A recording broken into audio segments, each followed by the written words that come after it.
બાવડે હું વિષ ભુજાળી બેઠી હોય ને મૂંઝાવાનું ન હોય. એ કદાચ કામણગારો ગમે એટલી અગ્નિ પ્રગટ કરે પણ મારા ડુંગરના પેટાળમાંથી જો અહીંથી હેમાળો હાલતો કરી અને જો ચોટીલાના શમશાનમાં હળકતી સેયું નો ઠારી નાખું તો ચામુંડા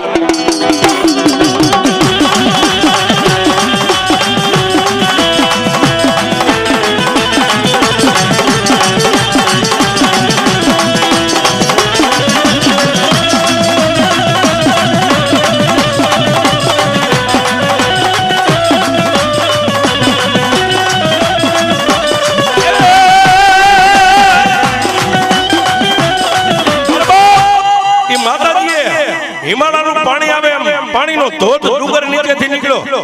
શમશાનમાં પાણી પહોંચ્યું, હળકતી શેઠ હરી ગઈ. ઓલો 9-10 વર્ષનો દીકરો જે અગ્નિના ભઠ્ઠામાં હતો એમ નામ જય ચામુંડા કરીને બહાર નીકળ્યો. પણ તેથી મારી ચામુંડાએ કીધું, દરબાર હવે જે મારું હિમાલયનું પાણી ડુંગર